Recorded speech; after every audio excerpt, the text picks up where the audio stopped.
Hey y'all, hey, it is the Cosmic Love Clinician, and I'm a marriage and family therapist that specializes in spiritual psychology. Today, I have something fun for us. So, as mentioned in a previous video, what this channel is all about is spirituality, astrology, mental health. And what I'm going to be doing is having segments where I have people calling in, like you all out there, or texting me with their love questions, their dating stories, things like that, and I will give you my advice, my tips, my tricks from a clinical and professional standpoint, right? So, another way I'm going to go about doing this is I am going to have these Reddit segments where, they have these threads where people are in the dating, they're in the relationships, they're in the am I the a-hole type of threads, and they are asking for help.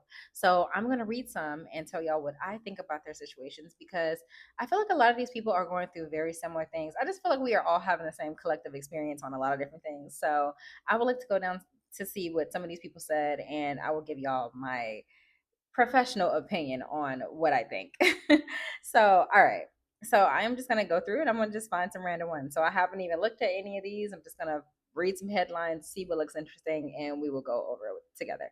So, one of the ones that I see first on here, it says, I wish I had met the one in college. So, this person says they're just venting. They say, every couple I know who met then and is still going strong, I'm low key kind of jealous of. Now, in my late to mid 20s, a lot of them are engaged, married, or heavily discussing it. They also have a lot of shared experiences heading into the adult world. They root for the same college football teams, and I've noticed that they agree easier on where they want to raise kids. It's just so much harder after college. Okay, so this is interesting. I feel like this is one of those situations where, have y'all ever heard of, like, you want what you can't have, right? So this person is obviously probably struggling now in the dating world, because as I can see, it says, they feel like it's easier. So something is very hard for them in the dating world right now.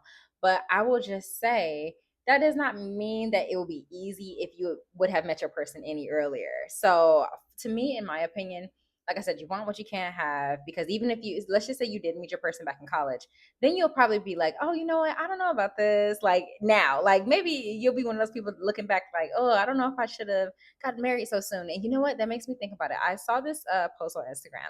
This guy was going around interviewing, it was in the UK. This guy was going around interviewing these older women. He would ask them, what is some advice that you would give to the younger generation? I'm not even kidding. Every woman that was on this thread, and it was a couple of women, were saying I would have never gotten married in my 20s. Like they were saying how, they were divorced now. They feel like they wasted a lot of time. They feel like, it wasn't a good match for them, like things like that. So they were giving advice actually to not get married in your 20s. They were like, oh, I would have gotten an apartment. I would have been dating, but I would have just been doing my thing and, like, exploring multiple people. They were saying that they felt like they got locked down and had kids too soon. So just stuff like that. So yeah, so those women actually gave a lot of advice to not meet in your early 20s. So, everybody's kind of different. And let me see, let me go through the comments and see what people are saying. Um, oh, okay. So this guy here, he said, I feel this hard at 37. He's 37. He said, I would have picked the wrong person though. So he said, I do wish I took finding a partner more seriously when I was in my 20s. I thought it would just magically happen, but you still have time, use it wisely. So that's interesting to come from a guy's point of view. He's saying that he wish he would have took dating more seriously when he was younger. I do hear a lot of people that say that as well, because I've actually seen more videos on Instagram as well. I'm gonna have to start, now that I'm saying this out loud, I'm gonna have to start finding these clips. I'm gonna start saving all the dating stuff that I see, because I wish I could just insert them so y'all can see what I'm talking about. But I have also recently seen a lot of guys on podcasts and stuff that say the same thing. Like, oh, dating is so bad now. I feel like I missed the one. I feel like, kind of like that whole theory of like the one that got away. A lot of guys think that now. So a lot of guys that are, past 25, like in their 30s and 40s and stuff like that, they feel like there was like a one that got away situation where they wish they took dating more seriously. They wish they settled down a little bit younger, because they feel like they played around with the girl that they actually should have married. So that's really interesting too. But yeah, I think what's also interesting about what he said is, he said, I would have picked the wrong person. So yeah, a lot of people in here are saying that, obviously you're a completely different person when you're younger versus how you are now. So I just think that that is something to think about for all you people out there that feel like you should have met your person sooner, or things like that, because you'll be a completely different person. I'm just going to use myself for an example. When I was young, when I was like in college, the guy that I would have ended up with, I was a completely different person. I would not even be here on YouTube right now because he wasn't spiritual. So it's just like it took me dating a guy that was spiritual for me to even get into it myself. And that is kind of what changed my life and turned me into the person that I am now. And that was like two guys after him. So my thing is, if I would have settled down with the one guy that I would have thought I was would have settled down with, I would not be who I am today. So I just want to say, you just never know. So don't. I want more people to look at where they are at in life and to appreciate and be grateful for where you are right now, because I will just say that things happen as they should. And like I said, follow me because we're going to have a lot more spiritual talks. And I will explain to you why that whole saying of things are as they should matters, and what it means, because a lot of people don't even understand that we have a lot of like spiritual contracts. You're supposed to meet certain people, we're supposed to go through certain experiences, and people do not know that actually. So follow me if you are interested in that type of stuff, because we will be talking about it. So all right, let me see, because we're gonna make this video a little short. I'm gonna see if I could cap it off at like 15 minutes, so it's not too long, y'all. So let's see if we can find anybody else. Um, okay. So this one says, I think this one is just interesting in general. Because it's about men. She said, when my dad cried for the first time, I realized how wrong this stereotype about men is. Interesting. I'm not sure why this is in the dating pool, but they posted it like 8 hours ago. So let me read it. Let me click on it. All right, let's see. So she said, I'll never forget the first time when I was 10, I saw my dad cry. It wasn't loud or anything crazy, just quiet tears he probably didn't even want me to notice. And instead of seeing it as a weakness, I felt this overwhelming urge to comfort him, to be gentle, to let him know he wasn't alone. That moment actually made me respect him so much more, because I realized how strong it is to allow himself to feel when society tells men not to.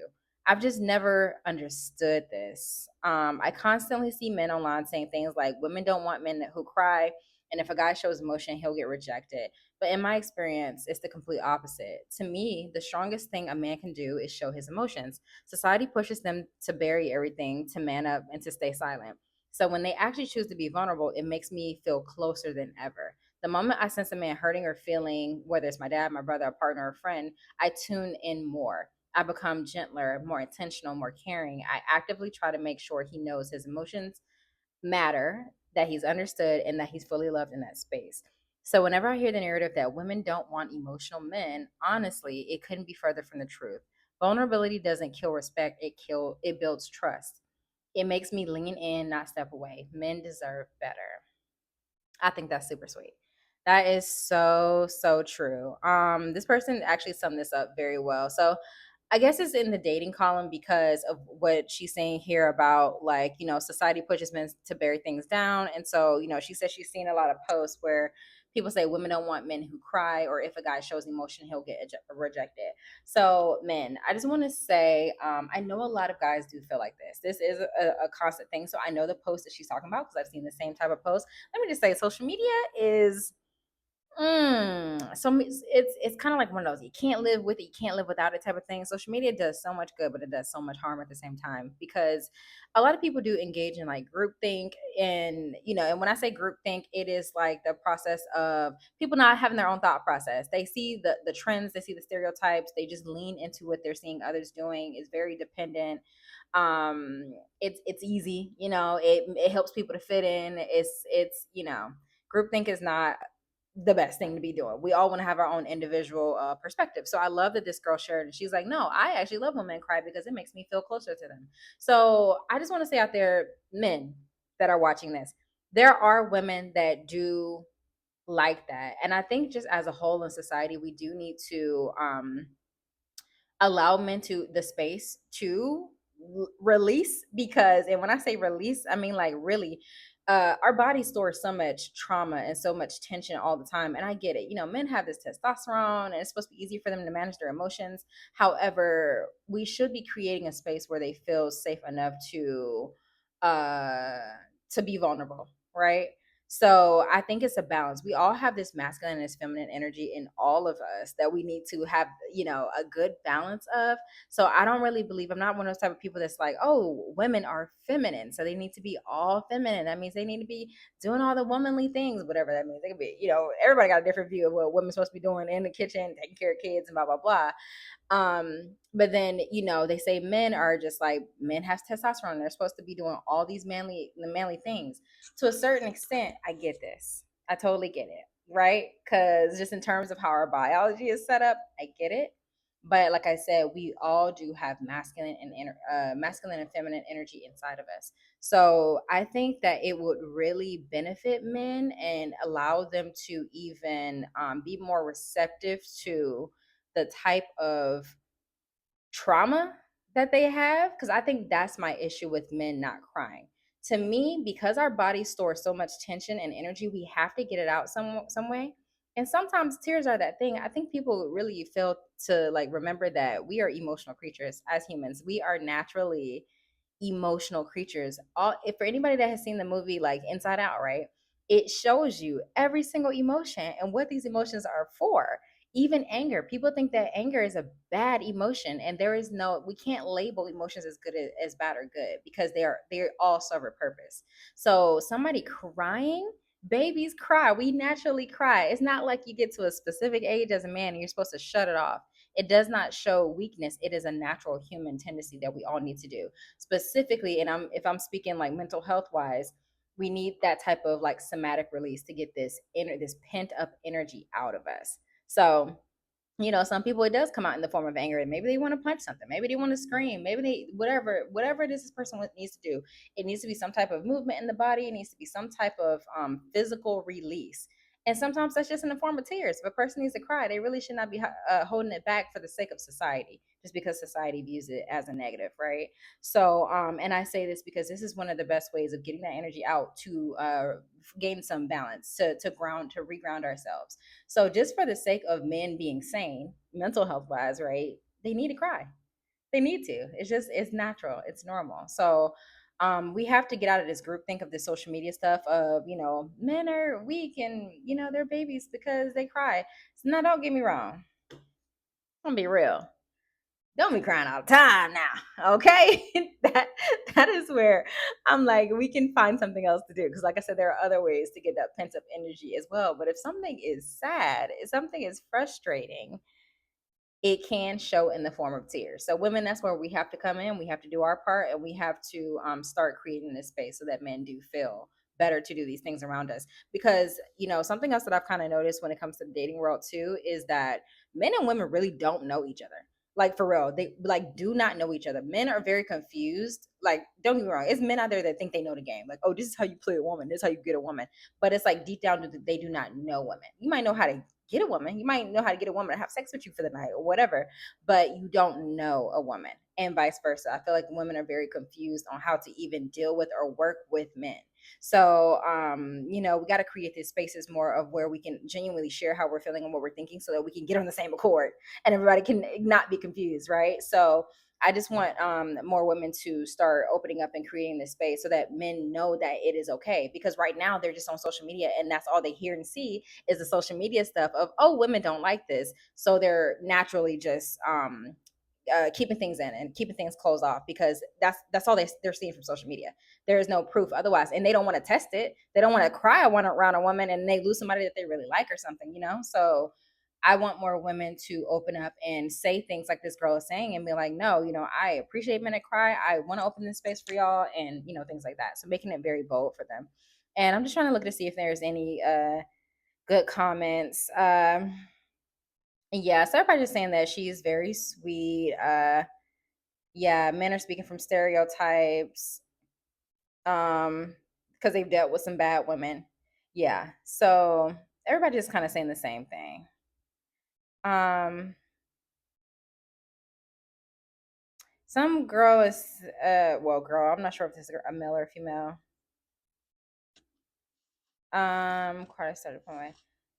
This person says, you don't represent all women though. Men do deal with women who respond with judgment or quietly start pulling away. I don't think it's the majority of women, but it's enough that it's an experience a ton of guys have all at once. See, this is one of those cynical type of people. This is what I'm saying, because there are women that don't like it. My thing is, I really want more people to start, like, date people that match you.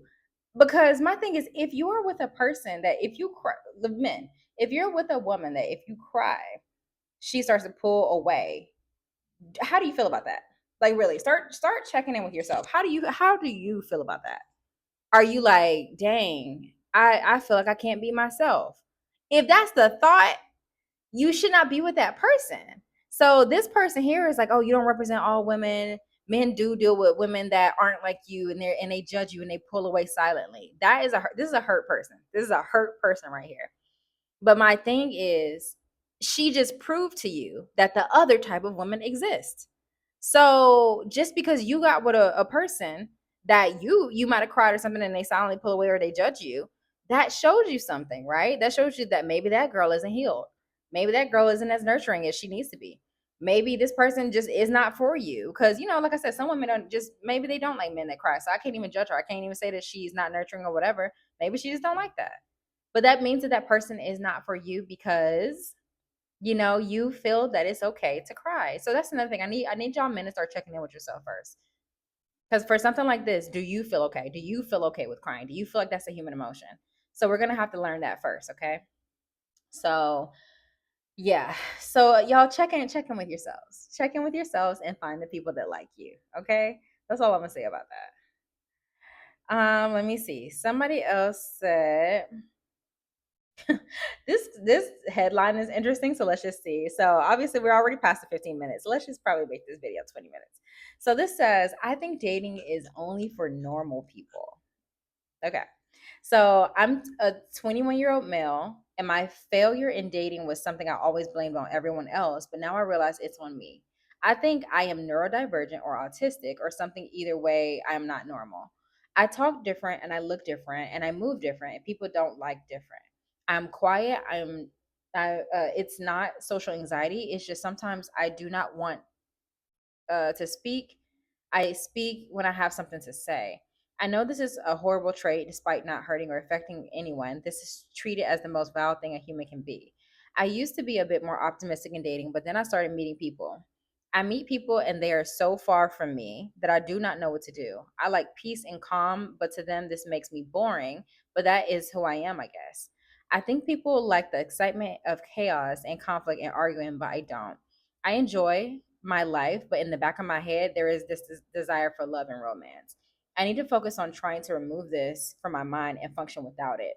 I think I would lead a happier life without all of this. I see normal people flourish. They go out into the world and be themselves and are loved for it. This world has no place for people like me.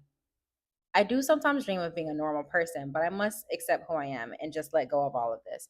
I believe that some things are not for everyone. If I was to find success in dating, I would have to change every part of me, and I do not think that I want to change.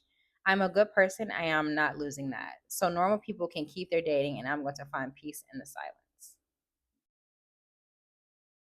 This hurt my feelings, actually. So this really does remind me of one of my clients, actually. And it's people that think the same.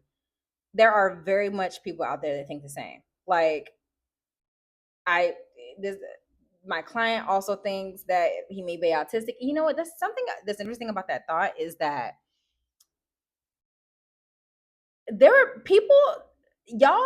Okay, the two things that get thrown around a lot are autism and narcissism. Those two things get thrown out so much. Like, people like, or and ADHD. People are like, oh, I'm ADHD or OCD or autistic or this person is a narcissist. These things get thrown out so often, right? So my thing is, for this person, obviously I can't diagnose him. I don't know. He named a few things. He said he's not good socially, and a lot of things that people normally think. And that's another thing. People normally think that autism is only related to social related stuff, and it's not. So everything he related here is socially related.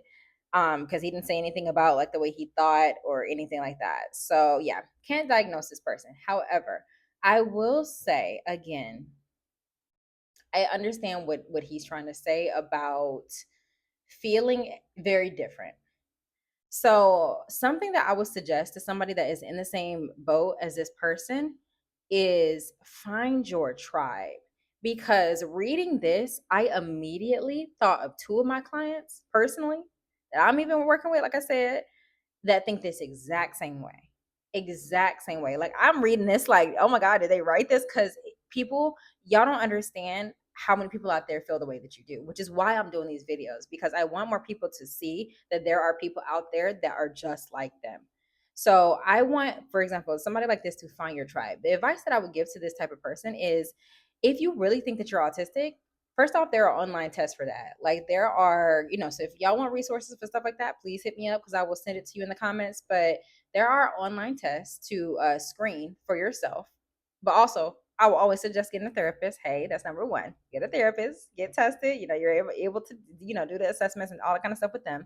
But there are self assessments too online for like actual professional websites. So if you really do think that you have autism or something like that, autism is so specific because to me there are so many groups because there are so many people that are in the same boat. Like I said, there's a spectrum. Autism is a spectrum, so there are a lot more people that do have autism than we think.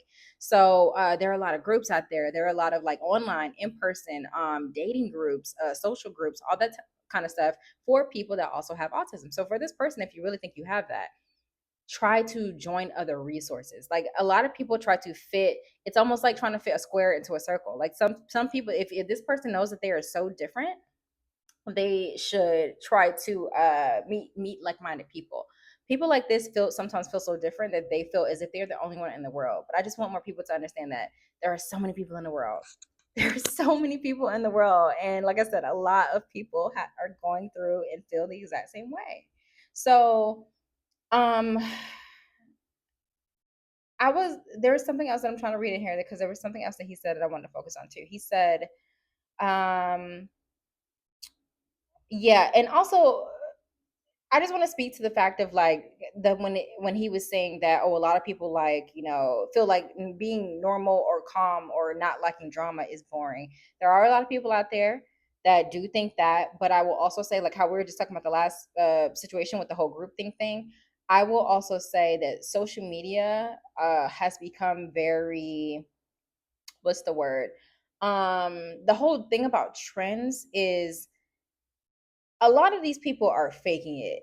That's what I'm trying to say. So a lot of these people on social media that look like, this person says something about like, oh, they can be themselves, like they can be themselves and people love them and basically flock to them.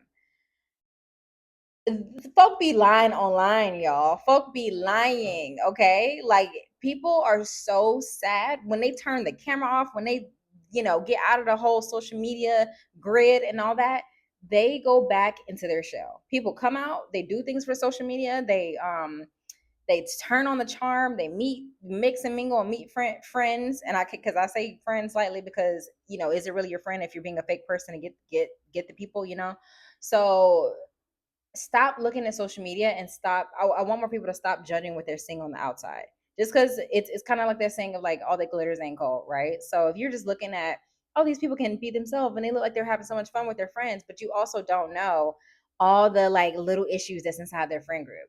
People dating each other's girlfriends, people cussing each other out in the group chats, like talking crap. Like, it may look good on social media, but you don't know what these people are actually going through with the people that they call their friends. So don't let social media or looking at people like at school, because a lot of this person could be in college and could be seeing like a group of friends. Like I'm saying, you don't know what's going on in the group. So a lot of people are projecting, like they're just assuming, oh my God, they look so happy. They like, look at this. So already what I'm seeing in this and the first thing we talked about is people that are looking at other people and assuming that something is better than probably what it is. Okay. So that's another thing. And one of the last things is like this person said something about uh this world has no place for people like me. So I kind of answered that because I said no, there definitely is. You just have to find your tribe. Um where was it? If I was to find success in dating. Oh, if I were to find success in dating, I would have to change every part of me. You do not have to do that. You do not have to. I'm very curious. So this is why I want to do the phone calls, because I want to ask people questions. Because what would make this person think that he has to change in order to find someone? Because that makes me think that he has this blanket view of a, like, this is how people are, so everybody's the same. So this is what girls are looking for. Girls are looking for this and this. I'm not these things, so therefore I will have to change these things. And that is not true. It is too many people out there looking for different things. Like, this is why humans, while we all look different, everybody's attracted to something different. You know, some people might like introverts, some people might like extroverts. Like, it is so many different things out there. So it almost makes me curious with this person too. Who's the type of people he's going for? Like, who do you like? Because is it just because, some of these guys get on social media and stuff and they look at these Instagram baddies like, oh, I can never get a girl like that. What is a girl like that in your opinion? Can you describe the inside of her? What do you think she's thinking? What do you think she's feeling? What do you think that type of girl is looking for, and why? So I have so many questions. So yeah, I think these are very interesting. I don't want to make this video too long, but we are going to keep doing these. So I'm just going to go ahead and start a new video. So hopefully this was interesting to y'all.